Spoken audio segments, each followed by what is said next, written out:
Ռիոփենի եթերում Ռնյուզի գլխավոր թողարկումն է, ամփոփենք երեքշաբթին, տեսնենք ինչ կատարվեց այս անգամ նախամարոտ։ Հետընտրական վաղար շաբաթ, ընդդիմադիրների քրեական հետապնդումներն ու կողմերի գլխավոր եզրահանգումները։ Ինչ կլինի հոսանքի գնի հետ հիմա, հեծն ընթանում է հոսանքի ուղղությամբ, թե հոսանքին հակառակ։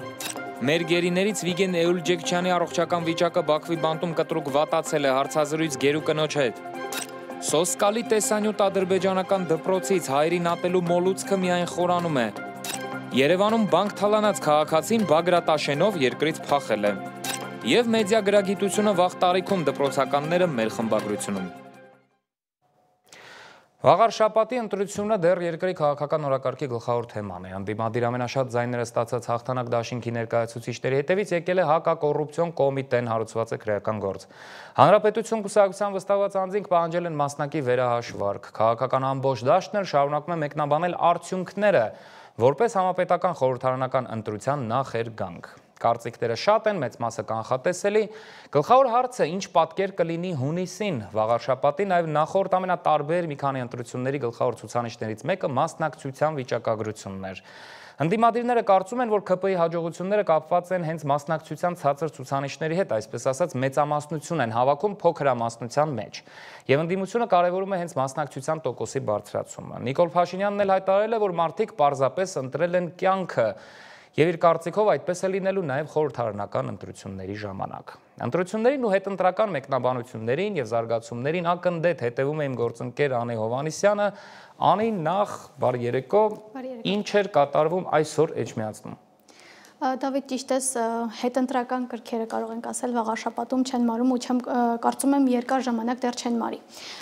որովհետև նախ հակասություններ կա ընդդիմադիր ու իշխանական թեկնածուների միջև, հենց ինչպես նշեցիր, ՔՎ-ների հաշվարկների հետ կապված, կապում են նաև քաղաքացիական պայմանագիր կուսակցության հաղթանակը համայնքների խոշորացման հետ, ասում են, որ հենց իրենց էր ձեռնտու, որ համայնքները խոշորանան, որպեսզի ձայների իրենց շեմը հաղթահարեն, 50+1-ը հաղթահարեն։ Առավոտյան ես ինքս զանգահարեցի հաղթանակ դաշինքի ներկայացուցչին, որպեսզի հասկանամ ինչ է կատարվել ընդհանրապես երեկ ու ինչ է կատարվում այսօր։ 5 անձ ունի մեղադրյալի կարգավիճակ, ինչպես նշեցիր, ընտրակաշարք ստանալու, տալու, ընտրակաշարքի միջնորդության դեպքերի առիթով։ Նրանց թեկնածու Սևակ Խաչատրյանը այսօր հենց ասուլիս տվեց, որի ընթացքում պարզաբանեց, թե ինչ է կատարվել, ըստ նրա առնվազն 3-ին չի ճանաչում, այն մարդկանցից, ովքեր մեղադրյալի կարգավիճակ ունեն, չի ճանաչում։ Հաղթանակ դաշինքը 10,000-ից ավել ձայն էր հավաքել ու ըստ հենց Սևակ Խաչատրյանի այս ամենը նաև մի փոքր սպառնալիք է իշխանության համար սպասվող 2026 թվականի համապետական ընտրությունների ժամանակ, քանի որ ըստ նրանք արդեն գիտեն, որ ունեն այստեղ 10,000-ից ավել բնակիչներ, որոնք չեն ընտրի իրենց։ Նշեմ նաև, որ քաղաքացիական պայմանագիրը 19 մանդատ էր ստացել, հաղթանակը 12, Մայր Հայաստանը 2։ Այս պահի համար Դրանց դեպքում պարզ մեծամասնություն ունեն, բայց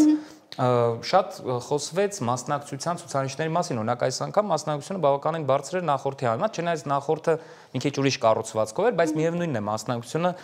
աճել է։ Մյուս կողմից վերջի տարիներին մասնակցությունը նույն համապետական խորհրդարանական ընտրություններում միևնույնն է շատ ցածր է։ Սրա հետ կապված, օրինակ դու շատ ես խոսել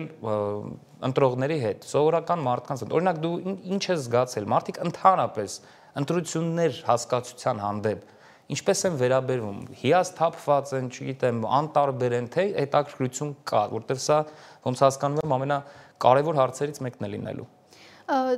Իրականում երեք ես հենց ուսումնասիրել էի 1995 թվականից մինչև 2025 թվականը ընդհանրապես ընտրությունների մասնակցությունների հենց ցուցանիշները, ռեկորդային ցուցանիշներ եղել են, եթե չեմ սխալվում, ազգային ժողովի օրինակ 5-րդ գումարման ժամանակ 62% ու 2018-ից այս կողմ մասնակցությունը 50%-ի շեմը չի հաղթահարում։ Այսինքն կարող ենք թվերից հենց եզրակացություն անել, որ հիասթափության մթնոլորտ կա, մարդիկ չեն հավատում, որ ինչ-որ բան կփոխվի։ Ես շատ քաղաքացիների հետ եմ զրուցել վերջին 2 շաբաթների ընթացքում, թե վաղար շաբաթում, թե Երևանում, հարցրել հենց իրենց վերաբերմունքը ընտրությունների հետ կապված։ Մի մասը հիասթափված է ու ընդհանրապես չի հավատում, որ ինչ-որ բան փոխվելու է, բայց նաև կան հակառակ կարծիքներ։ Մենք այսօր Ռիոփենի YouTube-յան հարցում ունենք Telegram-յան էջում, YouTube-յան էջում, բայց արդյունքները հիմա չեմ ասի, թող ռեպորտաժում տեսնեն։ Շատ լավ, ուրեմն դիտենք մեր անի ռեպորտաժը, հետընտրական հույս ունեմ վերջի ռեպորտաժն է այս թեմայով եւ շարունակենք։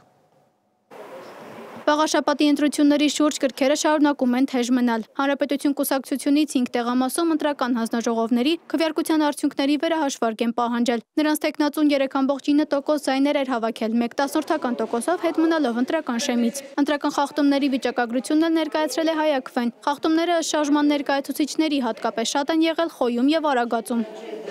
Բազմաթիվ բնակավայրերում, հիմնականում Խոյ համայնքի գյուղական բնակավայրերում, ընտրատեղամասերի դեմ կուտակումներ էին, ընդ որում որպես կանոն կուտակված են նույն արտաքինով մարդիկ։ Իսկ ովքեր են դիտորդները ու ընտրական հանձնաժողովի անդամները, ու ինչ սկզբունքով են արտոնագրվում։ Ըստ ընտրական օրենսգրքի դիտորդական հասարակական կազմակերպության նկատմամբ դրված են մի քանի պահանջներ։ Կանոնադրությունը պետք է նախատեսի այդպիսի գործունեություն։ Պետք է ներկայացնի դիտորդների վարքականոնը, ցույց տա, որ նա դիտորդներին պատրաստել է այդ գործունեությանը։ Անդամները չպետք է մասնակցեն իրենք ընտրություններին որպես թեկնածուներ։ Հասարակական կազմակերպությունը որևէ աջակցություն չպետք է ցույց տա ընտրություններին մասնակցող կուսակցություններին։ Ընտրական հանձնաժողովի անդամներն էլ ամեն տարի դասընթաց են անցնում, ասում է կենտրոնական ընտրական հանձնաժողովի խոսնակը։ Առհասարակ տեղամասային ընտրական հանձնաժողով ձևավորելու իրավասությունը վերապահված է երկու սուբյեկտի՝ խորհրդարանում խմբակցություն ունեցող կուսակցության եւ ընտրատարածքային ընտրական հանձնաժողովի։ Իրենք են, որ ձևավորում են տեղամասային ընտրական հանձնաժողովը։ Լինում է նաեւ հարցաշարում հարցեր սահմանադրության հետ կապված, առհասարակ ընտրական օրենսգրքի հետ կապված։ Հիմնական շեշտը դրված է նրա վրա, որ տեղամասային ընտրական հանձնաժողովի լիազորություններին վերաբերի։ Իսկ քաղաքացիները հավատում են արդար ընտրություններին։ Ռիոփն օնլայն ու օֆլայն հարցումներ է իրականացրել։ Տելեգրամյան հարցման 82 մասնակիցների 45%-ը հավատում է անկախ ընտրություններին։ YouTube-յան հարցման 2200 մասնակիցների 60%-ն է հավատում անկախ ընտրություններին։ Արդար հարաբերական է դա, ասում են, բայց հնարավոր է, որ ոչ։ Ինչ է կարծում, Հայաստանում արդար ընտրություններ կան։ Ես չգիտեմ, ոչինչ չունեմ ասելու։ Ես արցախցի եմ, ոչինչ չունեմ ասելու։ Իսկ 2026-ին ինչ է սպասվում։ Ոչ մի լավ բան։ Ինչ է կարծում, Հայաստանում ինչպես են անցնում ընտրությունները, արդար է։ Այո, շատ է արդար գնում, օրինակ վաղաշաբաթում շատ արդար գնաց, ճիշտ է, ընդդիմության կողմից խախտումներ եղան, բայց այդքան շատ չէ։ Արդար ընտրությունը ձեր պատկերացումով։ Ինչ որ տեղի անանում, հիմա դա կոչվում է արդար ընտրություն։ Ոչ, չեմ կարծում արդար է եղել ընտրությունները։ Ու ոչ էլ կլինի։ Ինչու՞։ Որտեղ ոչ հասարակությունն է պատրաստ, ոչ էլ ընտրությունների կազմակերպողներն են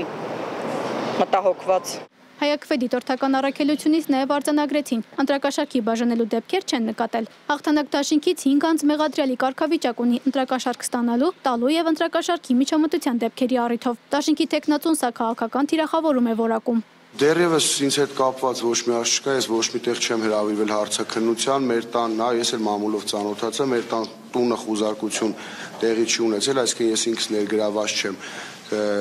Հակակոռուպցիոն կոմիտեն հայտարարություն տարածեց, այո, որ քրեական գործ է հարուցված, 5 անձ են, 5-ից մոտ եւի 3-ին ես ընդհանրապես չեմ ճանաչում, շփման մեջ այդ մարդկանց հետ չեմ եղել։ Մայր Հայաստան կուսակցության առաջին երկու համարներին Գրիշա Հարությունյանին եւ Դավիթ Կարապետյանին մեղադրում են չարաշահումների մեջ։ Կուսակցության առաջնորդ Անդրանիկ Թևանյանի հայտարարության համաձայն վաղաշաբաթում իշխանության վերարտադրությունը բացի վարչական ու այլ տիպի ռեսուրսների կիրառումից տեղի ունեցավ նախընտրական կեղծիքի ու հասարակության լայն շրջանակների համար անտեսանելի գործընթացների միջոցով։ Անի Հովհաննիսյան, Ստեփան Տիգրանյան, Ռեոփն մեդիա։ Ամենաառանցքային հաջորդ թեման, որի մասին դեռ երկար է խոսվելու, հեծն է։ Ինչ է լինելու հիմա հոսանքի հետ, կթանկանա, կեժանանա, ոչինչ չի փոխվի, էլեկտրաէներգիայի մատակարարման հետ կապված խնդիրները կավելանան, թե հակառակը, բազմաթիվ հարցեր, որոնցից գլխավորը սեփականության իրավունքի ֆունդամենտալ խնդիրն է, որը հասել է Ստոկհոլմի արբիտրաժային դատարան իր բոլոր հետևանքներով։ Մենք փորձել ենք հասկանալ հեծի հետ կատարվողը ինչի կհանգեցնի առաջիկայում ռազմավարական այս կարևորագույն ոլորտում։ Ու առհասարակ մենք այս հարցում գնում ենք հոսանքի ուղղությամբ, թե հոսանքին հակառակ։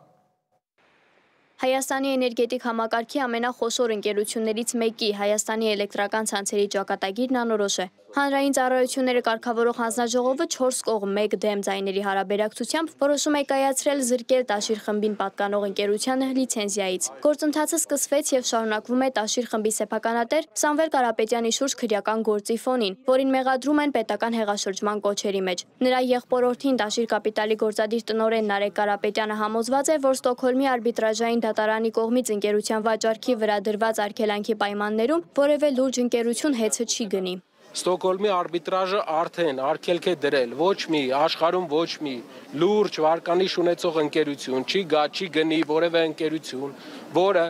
միջազգային արբիտրաժով արգելք է դրած նրա օտարման, նրա հետ կապված որևէ գործար կատարելուն, եթե նրանք ուզում են ունենան միջազգային ներդրող Հայաստանում, նրանք պետք է հաշվի առնեն, որ այդ ներդրողները պետք է ունենան իրավունք արբիտրաժ դիմելու։ Եթե արբիտրաժ դիմելու իրավունքը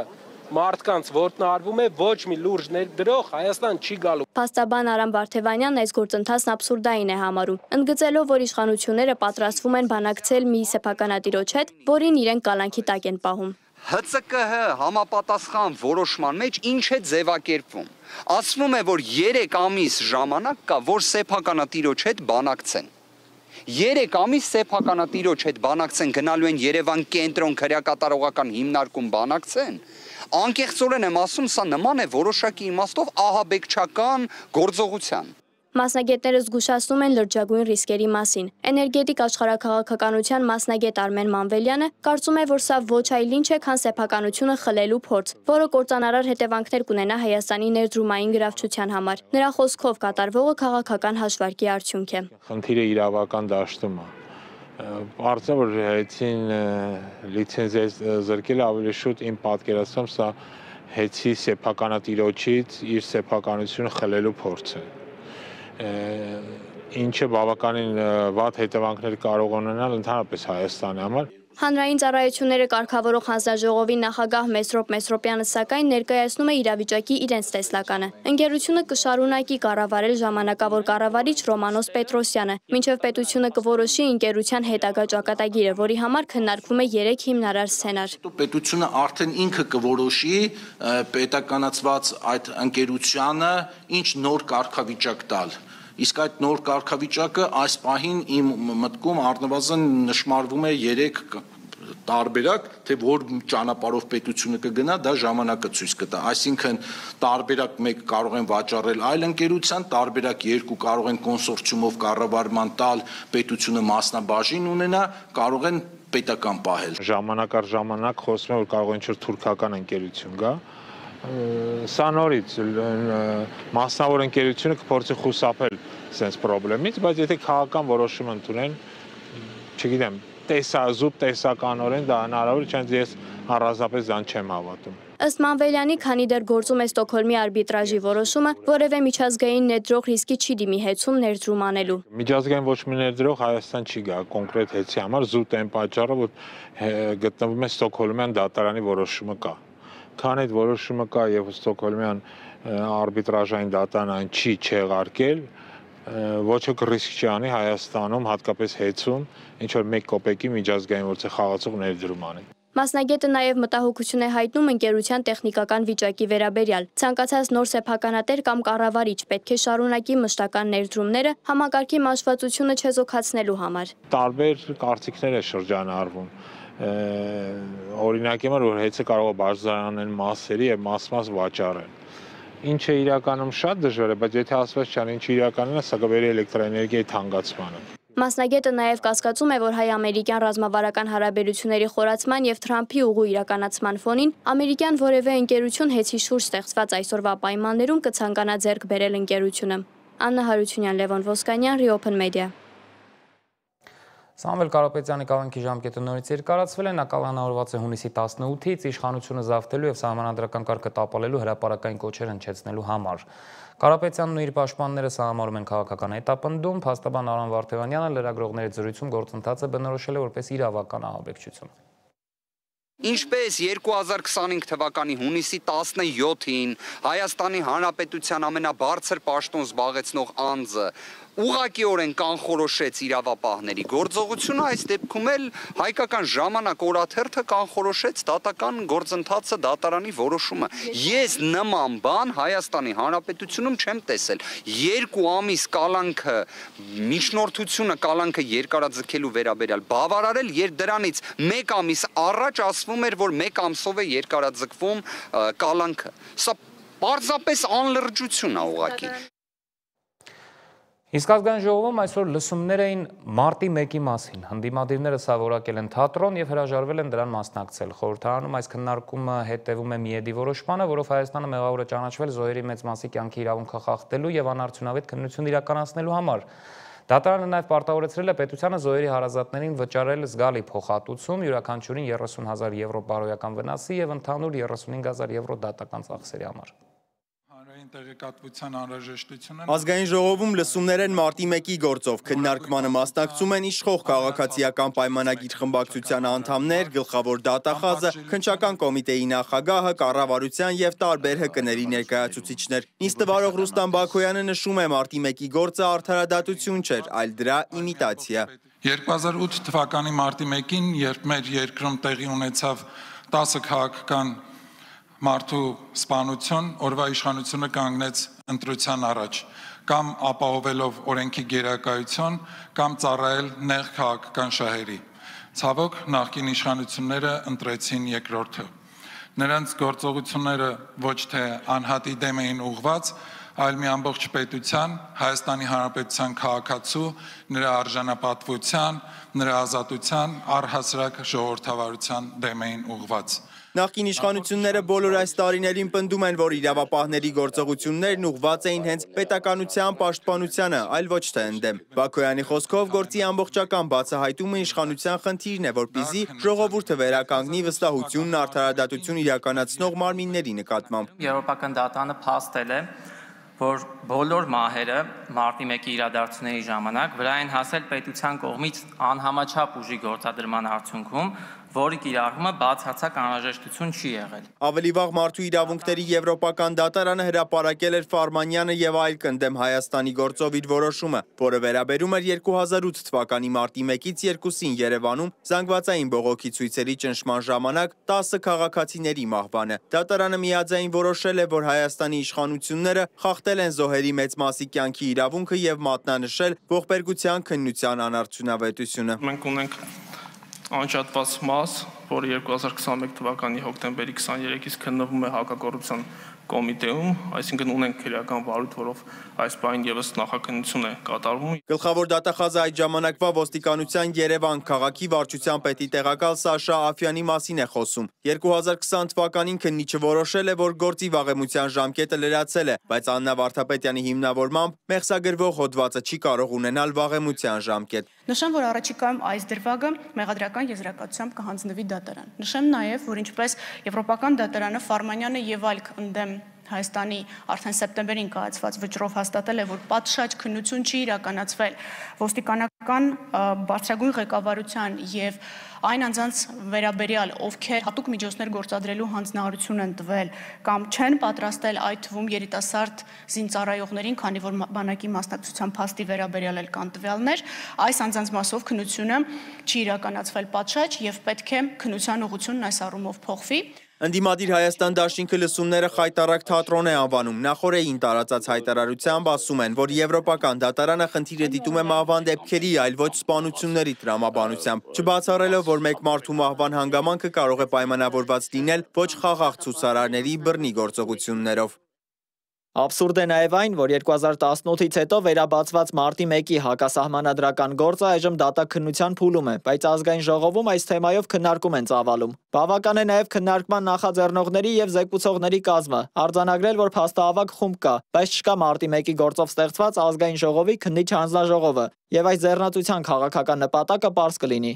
Իսկ պատիվ ունեմ խմբակցության падգամավոր Թագուհի Թովմասյանն ասում է, որ տեղեկացված չի եղել, չնայած մարդու իրավունքների պաշտպանության հանձնաժողովի անդամ է։ Պատմում է, որ մարտի 1-ին քաղաքացիների կողքին է եղել ու այդ խնդիրը շատ է բարձրաձայնել, անգամ երբ իշխող Իմ քայլը խմբակցության անդամ էր։ Այն ժամանակվա իմ թիմակիցները ինձ նախատում էին, թե ինչու է գլխավոր դատախազին թիրախավորում, նա մարտի 1-ի գործը բացահայտում է։ Հիմա ձեր լրատվամիջոցի միջոցով սենսացիոն հայտարարություն են անում։ Հակոբ Սիմիդյան, բացվել է մարտի 1-ի գործը։ Դու իմ քայլը խմբակցության քարտուղարն ես։ Ասում ես ինչու ես խոսում մարտի 1-ի մասին։ Հիմա գոհես մարտի 1-ի բացահայտումից Հակոբ Սիմիդյան։ Թովմասյանը այս process-ը բեմադրություն է որակում, ասում է պրոֆեսիոնալիզմ է պետք եւ քաղաքական կամք մարտի 1-ը բացահայտելու համար։ Գուցե կամք ինչ-որ պահի եղել է, բայց հիմա իրական ջանքեր չի տեսնում։ Ազգային ժողովում հանրային քննարկումը տևեց մոտ 5 ժամ։ Սիմոն Հովանիսյան, Reopen Media։ Ֆրանսիայի 40 կազմակերպություն համատեղ հայտարարություն է տարածել ի աջակցություն Արցախի ժողովրդի վերադարձի եւ այլ հիմնարար իրավունքների։ Հայտարարության մեջ ասում է, որ Արցախահայերի վերադարձի իրավունքը հեռավոր հույս չէ, այն արդարության հրամայական է, որը պաշտպանելը նշանակում է պաշտպանել համամարտկային արժեհամակարգը։ Մեր գերիներից Վիգեն Էլջեքչյանի վիճակն է կտրուկ վատացել, այս մասին հայտնել է նրա կինը եւ փաստաբանը։ 45-օրյա ընդմիջումից հետո Վիգենը նոյեմբերի 16-ին զանգել է ընտանիքին եւ կարճ խոսակցություն ունեցել։ Ռեոփն-ը զրուցել է Վիգենի կնոջ հետ, նրա խոսքով ամուսինը հայտնել է, որ ֆիզիկական վիճակը կտրուկ վատացել է, չի կարողանում քայլել, ունի անվասայլակի եւ դեղորայքի կարիք, որոնք իրեն չեն տրամադրում։ Բաքվի բանտում պահվող Վիգեն Էլջեքչյանի վիճակը կտրուկ վատացել է։ Ըստ փաստաբանի 45-օրյա ընդմիջումից հետո Վիգենը նոյեմբերի 16-ին կապ է հաստատել ընտանիքի հետ։ Կարճատև զրույցի ընթացքում Վիգենը հայտնել է, որ իր ֆիզիկական վիճակը կտրուկ վատացել է, չի կարողանում քայլել եւ կարիք ունի անվասայլակի, որն իրեն չեն տրամադրում։ Նա ինձ ասաց, Լինդա, ես սողում եմ, մեջքի խնդիր ունեմ, ցավերից այլևս չեմ կարողանում քայլել, ոտքերիս վրա սողալով եմ տեղաշարժվում։ Ինձ բժշկի են տանում, նա դեղ է նշանակում, բայց այնտեղի պահակները չեն տալիս այն ինձ։ Բանտի տնօրենը չի համաձայնում խոսել ինձ հետ, որպեսզի դեղ տա, ոչ ոք ինձ չի պատասխանում։ Ամբողջ այս ընթացքում իմ միակ սնունդը հացն ու թեյն է, չեմ կարողանում ուտել, առողջությունս շատ է վատացել, դեղերի կարիք ունեմ։ Փաստաբան Լուսիանա Մինասյանը ահազանգել է, որ Էլջեքչյանի կալանքի պայմանները խախտում են միջազգային մարդասիրական իրավունքը, բանտարկյալների նկատմամբ մարդասիրական վերաբերմունքի իրավունքը եւ ՄԱԿ-ի բանտարկյալների հետ վարվելակերպի նվազագույն ստանդարտները, Մանդելայի կանոնները։ Մենք հրատապ պահանջում ենք անմիջական անկախ բժշկական գնահատում, որակավորված միջազգային մարմինների հումանիտար հասանելիություն, անվավոր աթոռի, պատշաճ սննդի եւ անհրաժեշտ դեղամիջոցների տրամադրում, ծանուցումներ ՄԱԿ-ի հատուկ ընթացակարգերին, մարդու իրավունքների կազմակերպություններին եւ չեզոք դիտորդներին։ Վիգենի կինը կոչ է անում աշխարհին կանգնել գերիների կողքին, ասում է, որոշ գերիների հարազատներ վախենում են խոսել, բայց ինքը վստահեցնում է, չի լռելու հանուն արդարության։ Իմ ամուսինը անմեղ է եւ նա չպետք է դատվի որպես վարձկան։ Իմ ամուսինը Հայաստանի քաղաքացիություն ունի։ Նա պետք է ազատ արձակվի, նրա առողջական վիճակը բոլորովին լավ չէ։ Ես 5 տարի է կոչ եմ անում հեռուստատեսությամբ։ Շնորհակալություն նաեւ ձեզ։ Էլջեքչյանի առողջական վիճակին զուգահեռ ոչ պակաս մտահոգիչ է նրա դեմ պաշտոնական Բաքվի մեղադրանքների իրավական ու բարոյական ֆոնը, նաև քաղաքական անբարո նպատակները։ Ադրբեջանական քարոզչամեքենան համառորեն փորձում է լիբանանահայ Վիգեն Էլջեքչյանին ներկայացնել որպես վարձկան, այդպիսով ստեղծելով կեղծ իրավական հիմքեր նրան ռազմագերու կարգավիճակից զրկելու եւ ահաբեկչության շինծու մեղադրանքով դատելու համար։ Բաքվի այս մարտավարությունը աներևակայելի ցինիզմ է, երբ հիշում ենք 44-օրյա պատերազմի ընթացքում հենց Ադրբեջանի կողմից 3000 օտարերկրյա վարձկանների ներգրավման անհերքելի փաստերը։ Մինչ Ադրբեջանը փորձում է վարձկանի պիտակ կպցնել սփյուռքահայ կամավորին, հայկական բանտում Հայաստանի արդարադատության նախարարության համաձայն իրենց պատիժն են կրում ՑՄԱ ազատազրկման դատապարտված 2 սիրիացի վարձկաններ։ Խոսքը Մուհրաբ Մուհամմադ Ալ-Շխերիի եւ Յուսուֆ Ալ-Աբեդ Ալ-Հաջիի մասին է։ Այս 2 սիրիացի զինյալները գերեվարվելով հայկական ուժերի կողմից մանրամասն ցուցմունքներ են տվել այն մասին, թե ինչպես են իրենց հավաքագրել Սիրիայի հյուսիսում գործող թուրքամետ խմբավորումները, ինչպես են նրանց Թուրքիայի տարածքով տեղափոխել Ադրբեջան եւ ինչպես են ամսական $2000 խոստումով ուղարկել կռվելու Արցախահայության դեմ։ Սիրիացի ահաբեկիչների գործը լավագույնս վկայում է այն մասին, թե որքանով են շինծու եւ իրականությունից կտրված Բաքվի մեղադրանքները Վիգեն Էլջեքչյանի հասցեին։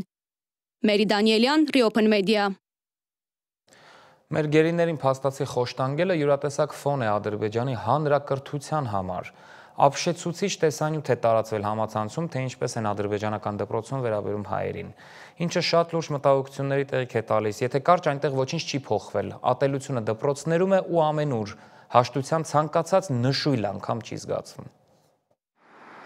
Երևանի հետ իբր խաղաղություն կառուցող Բաքուն շարունակում է սերունդ կրթել «Ասա Ղարաբաղն Ադրբեջան է» պատերազմի օրերից հայտնի զազրելի լոզունգով։ Ադրբեջանցի լրագրող Ջավիդ Ահմեդովը հրապարակել է տեսանյութ ադրբեջանական դպրոցներից մեկում թշնամական քարոզչության մասին։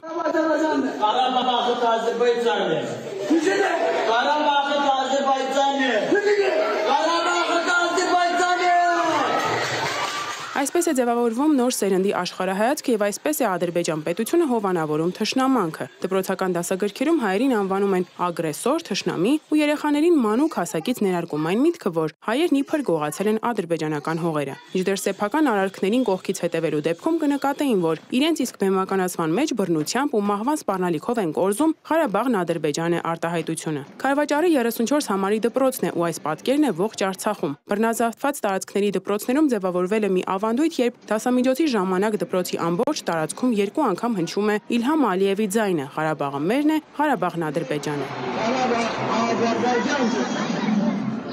Ադրբեջանցի դպրոցականներին սովորեցնում են, որ նրանց պատմական հայրենիքը գտնվում է ներկայիս Հայաստանի տարածքում, որը նրանք անվանում են Արևմտյան Ադրբեջան։ Օրինակ Խաչմազի հաղթանակ զբոսայգում անցկացվել էր Արևմտյան Ադրբեջանը մեր հայրենիքն է խորագրով փառատոն, որի ընթացքում տեղի աշակերտները ներկայացրել են ձեռագործ աշխատանքներ Թալին եւ Գառնի հայկական տեղանուններով։ Փաստացի Բաքվում երեխաները մեծանում են ոչ թե խաղաղության, այլ ռևանշի եւ տարածքային նկրտումների գաղափարախոսությամբ, մի բան, որում մեղադրում է մեզ Բաքվի բռնապետ Ալիևը։ Կրթական այս քաղաքականությունը պաշտոնականացվում է։ Իլհամ Ալիևը իր ելույթներում օգտագործում է նվաստացուցիչ տերմիններ եւ հստակ հրահանգ տալիս կրթական համակարգին ու հասարակությանը։ Հայերին ատելը պետական պահանջ է։ Այս քաղաքականության նյութական մարմնացումը Բաքվի կենտրոնում գտնվող ռազմավարի պուրակն է։ Այն ցուցադրում է 2020 թվականի պատերազմի ընթացքում գրավված հայկական զինտեխնիկան, հայ զինվորականների ցուցամանեկենները, որոնք հանդիսանում են ծաղրի եւ նվաստացման օբյեկտ։ Բաքվի կառավարության ատելությունը չի սկսել հաղթանակի այգուց։ Դա պարզ էր ավելի վաղ, երբ Ռամիլ Սաֆարովը կացնով սպանեց հայ սպային եւ նրան հերոսի պես ընդունեցին։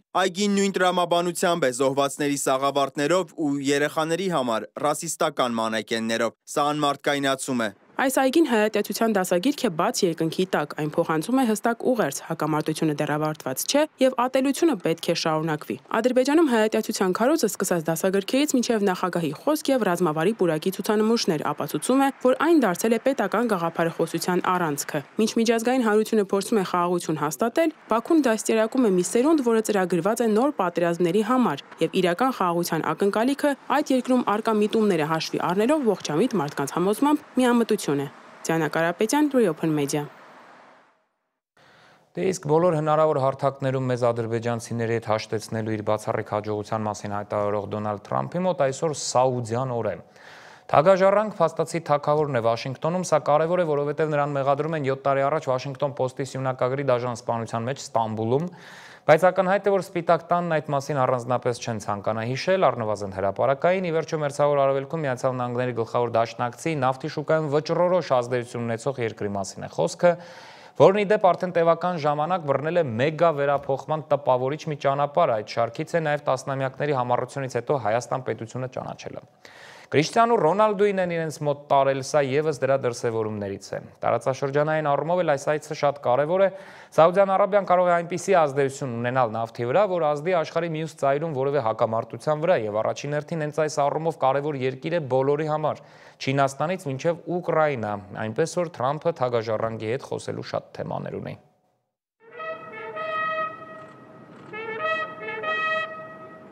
Սաուդյան Արաբիայի գահաժառանգ Մոհամմեդ բին Սալմանը այսօր կհանդիպի նախագահ Թրամփի հետ։ Կարծես թե վերջ դնելով Թուրքիայում Սաուդյան Արաբիայի դեսպանատանը Ջամալ Խաշոգչիի սպանությունից հետո սկսված միջազգային մեկուսացմանը։ Ժամանակին անցանկալի անց համարվող արքայազնի այցը նշանավորվում է նրա վերադարձը որպես թագավորության ժառանգորդ եւ համաշխարհային ազդեցիկ առաջնորդ։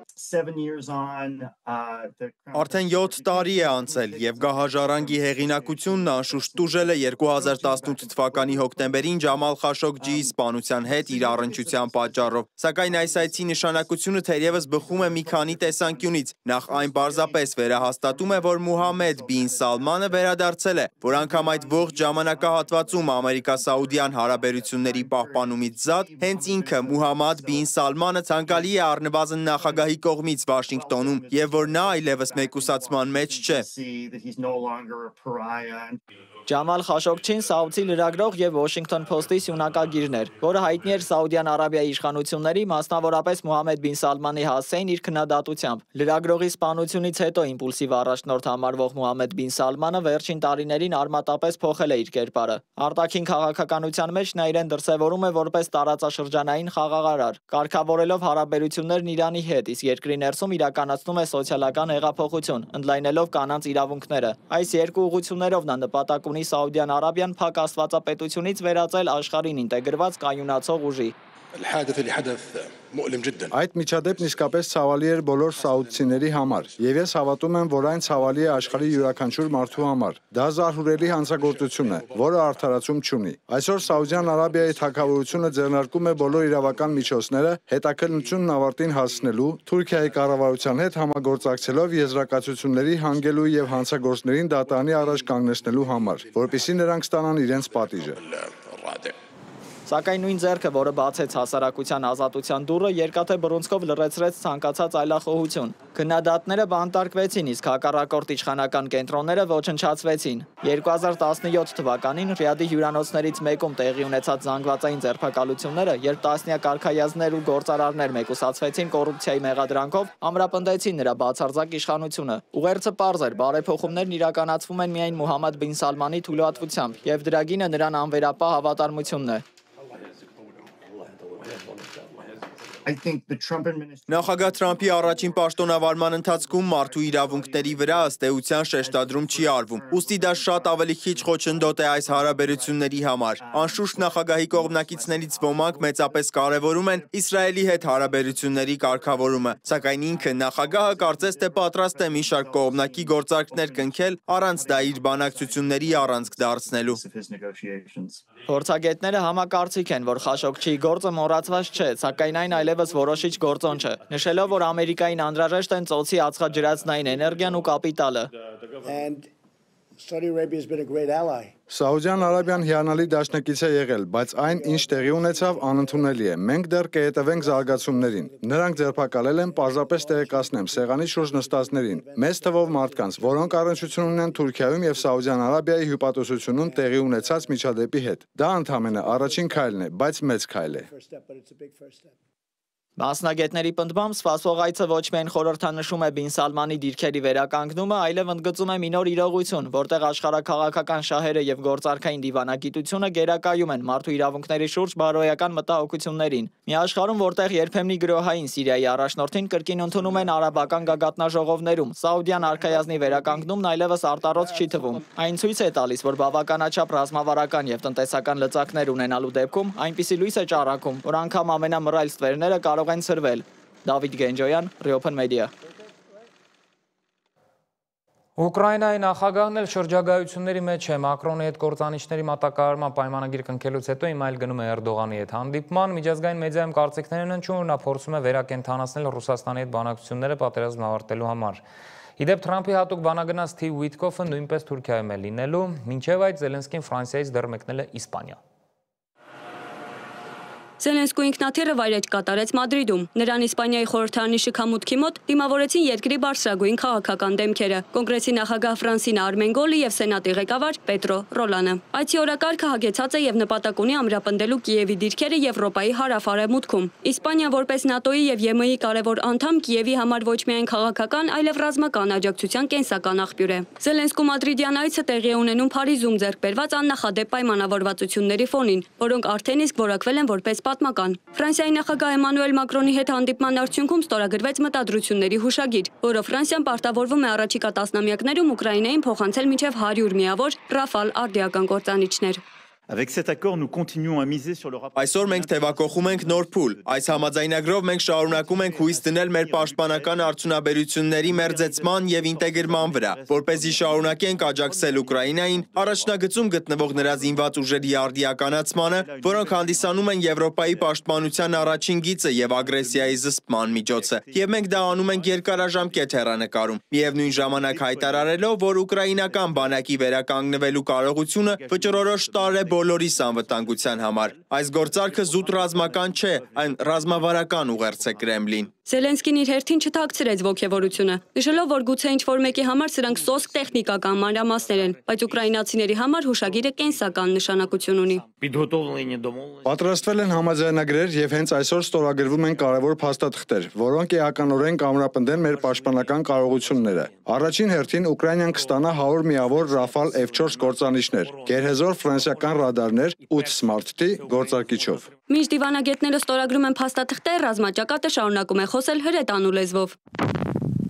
Ռուսաստանի պաշտպանության նախարարությունը վերջին 24 ժամվա ընթացքում զեկուցել է Ուկրաինայի էներգետիկ եւ ռազմական ենթակառուցվածքների ուղղությամբ 142 հարված հասցնելու մասին։ Ըստ ռուսական կողմի ոչնչացվել են տանկեր, զինամթերքի պահեստներ, իսկ Պոկրովսկի, Խարկովի եւ Կուպյանսկի ուղղություններում հետ են մղվել ուկրաինական բազմաթիվ հակագրոհներ։ Ի պատասխան Կիևը հայտնել է ռուսական 91 անօդաչուների եւ 2 Իսկանդեր-M բալիստիկ հրթիռների ոչնչացման մասին։ Սակայն Ուկրաինայի էներգետիկ նախարարությունը հաստատել է, որ մի շարք մարզերում, այդ թվում Խարկովում, Սումիում եւ Օդեսայում էներգետիկ օբյեկտները լուրջ վնասներ են կրել, ձմռան նախաշեմին ստեղծելով ծանր իրավիճակ։ Զելենսկու շրջագայության թերևս ամենաանկանխատեսելի եւ կարեւոր կանգառը նախատեսված է նոյեմբերի 19-ին Թուրքիայում։ Զելենսկին հաստատել է, որ մեկնում է Անկարա, փորձելով վերակենդանացնել Ռուսաստանի հետ բանակցությունները պատերազմի ավարտի շուրջ։ Նախաձեռնությանը բացառիկ կշիռ է հաղորդում այն փաստը, որ ըստ թուրքական աղբյուրների բանակցություններին կմիանա նաեւ ԱՄՆ նախագահի հատուկ բանագնաց Սթիվ Ուիթքոֆը։ Կրեմլի խոսնակ Դմիտրի Պեսկովը նշել է, որ Դաշնության ներկայացուցիչ այդ հանդիպումներում չի լինելու։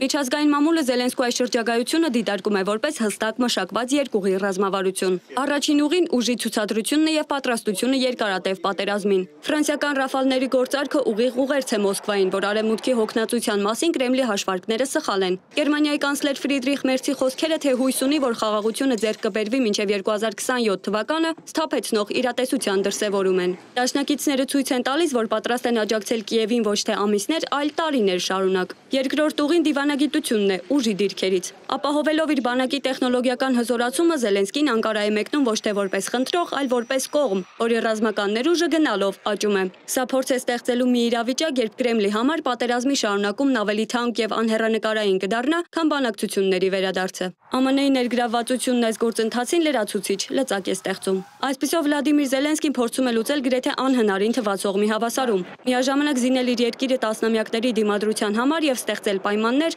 այդ պատերազմը հնարավորինս շուտ դիվանագիտական սեղանի շուրջ ավարտելու նպատակով։ Տասնամյակների դիմադրության մասին արևմտյան մամուլի վերլուծականներն առաջին հայացքից համոզիչ են հնչում, սակայն միայն անցած մեկ օրում ռուսական հետախուզության տվյալներով ուկրաինական բանակը կորցրել է 1250 մարդ։ Իսկ նոյեմբերի 18-ին ռուս-ուկրաինական պատերազմի 1364-րդ օրն է։ Եթե նույնիսկ Ռուսաստանի պաշտպանության նախարարության տվյալները ուռճացված են, այդուհանդերձ հազարավոր օրեր դիմադրությունը ամեն օր 1000-ից ավելի զոհեր տալով հենց առաջնագծում պատերազմողների համար շատ տխուր վիճակագրության մասին է հուշում։